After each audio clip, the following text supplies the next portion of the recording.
Hello everyone. Welcome to all of you in our today's e-lecture regarding the poem The Preludes written by T.S. Eliot. And this is the fourth video regarding this poem, and in this lecture we will discuss the prelude third. Okay? So this is our fourth lecture having explanation of prelude third. Means the third stanza, the third prelude is also in same tone, but the language changed.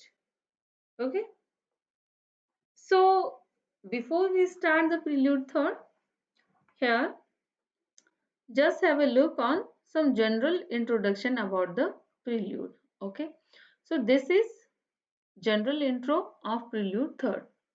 This prelude opens with the picture of a dirty woman and the woman's soul. Soul is depicted as being sordid, like the whole dirty atmosphere of the poem or the street poem of the street of कर लीजिएगा आप सब. This prelude is also deal with the more sordid aspects of city life, and here the woman is depicted by Eliot as her hands, feet, and body was unclean, and she is thinking of her last night's ugly experiences. And thus, indirectly, the poet wants to say that the poor people in the city are destined to lead a gloomy and sordid life. As so, in the third prelude, here is also means the third prelude is in same tone, but the language changed, and it is addressed to a woman.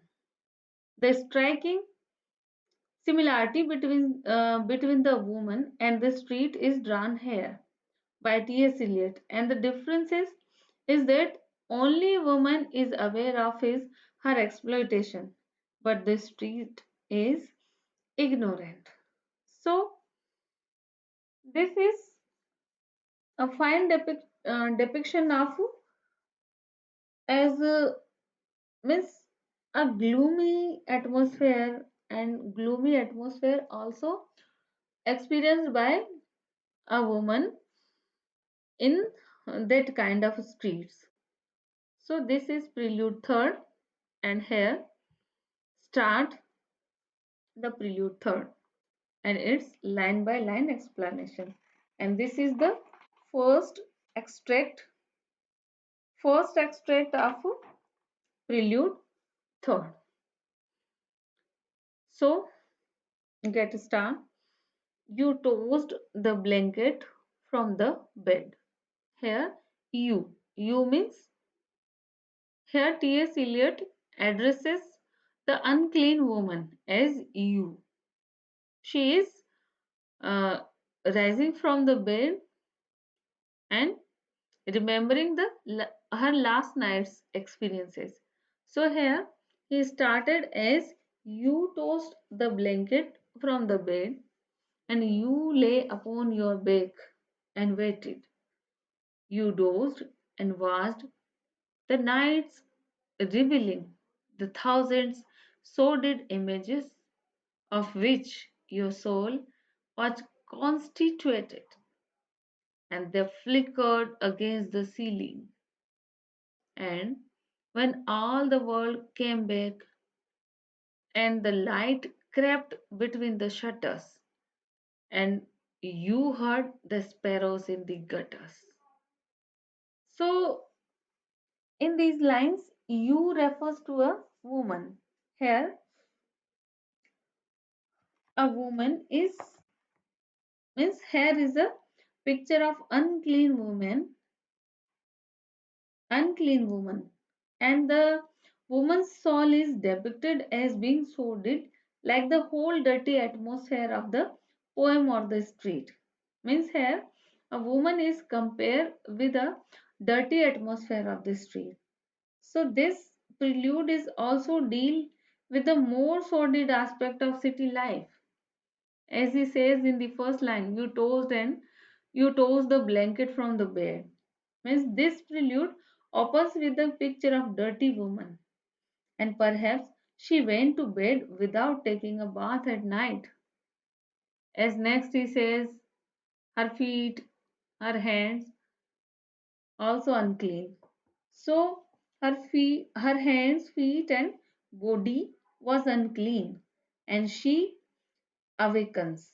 Means as he says in first and second line, you toss the blanket from the bed, and you lay upon your back and waited, and you dozed. Here in the third line, just he says you dozed. Means he just awaken. She just awakens. She does not completely she is not in conscious complete consciousness. She dozed here. So she awakens but does not get up or sit down on the bed at once. She was dozing, and she lies still on her back, and she appears to be having a mild doze. So she is thinking of her sordid experiences of the last night, and all these ugly means the sordid experiences compare their her inner soul, and all sordid images fluttered before her eyes, and the woman's filthy experiences of the night flashed for a moment like the lantern slides, means a shadow of the lantern on the ceiling. And in next lines means and here in the next line, and when all the world came back and the light crept up between the shutters, and you heard the sparrows in the gutters. Means in the last three line of this slide, he says as in uh, in the previous line, first to fourth, prelude third, we have seen that the all sordid images of the woman's experiences spread all over the ceiling like the shadow of lantern. And now in the next lines, these lines, all shadows of her experiences vanished as the light crept into the room between the shutters. Shutters means between the curtains.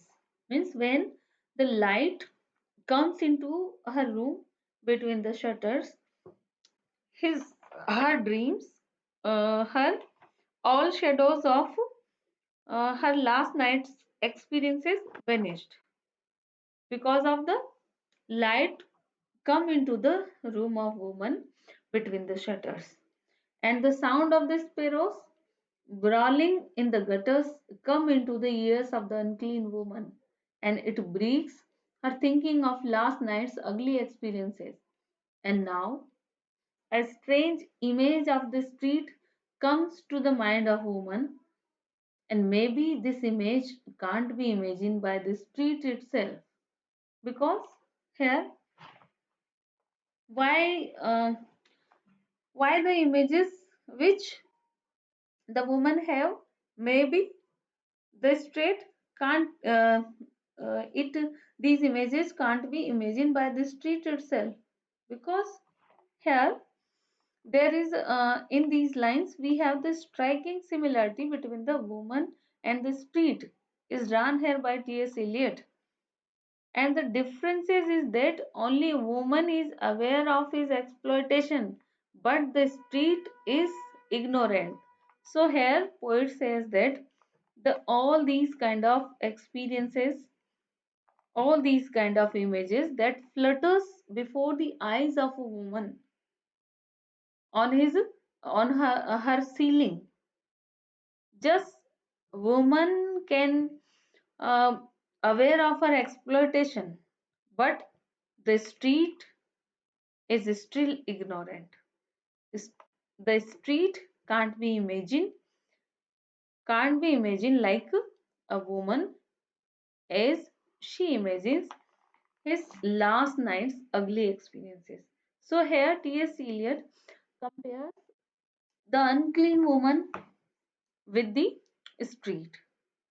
And in next lines, just in the next line, you had you had such a vision of a street as the street hardly understands, and sitting along the bed's edge where you curled the papers from your hair or clasped the yellow soles of feet in the palms of both soiled hands.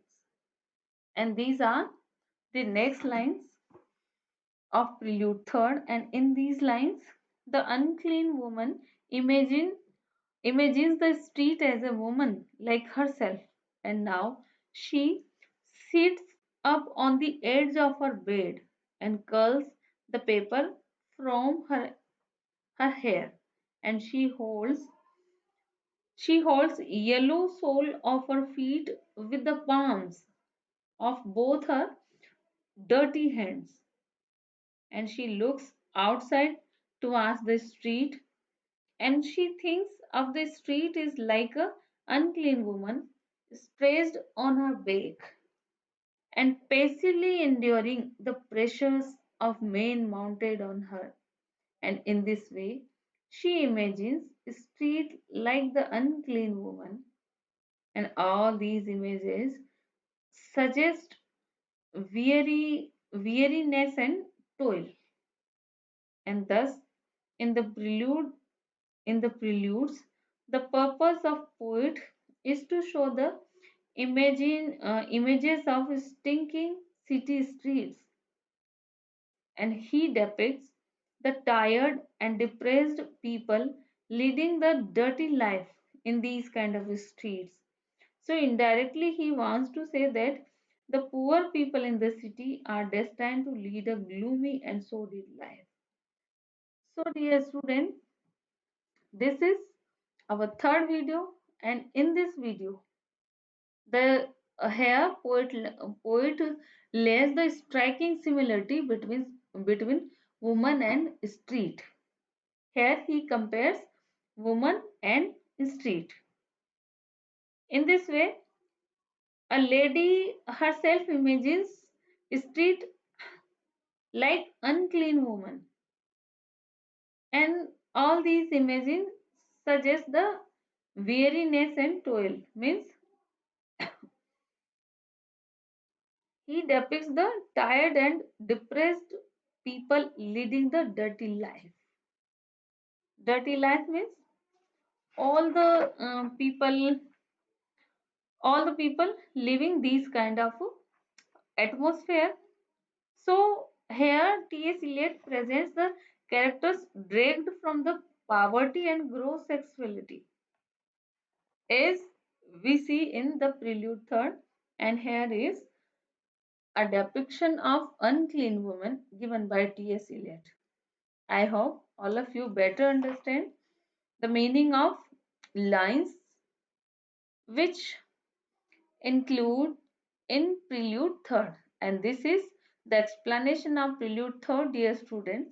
And our next or fifth video of this poem, we will discuss the Prelude Fourth. So be with me in our next and upcoming video, and we'll enjoy the Prelude Fourth also. So let's enjoy your studies and get ready for the next video.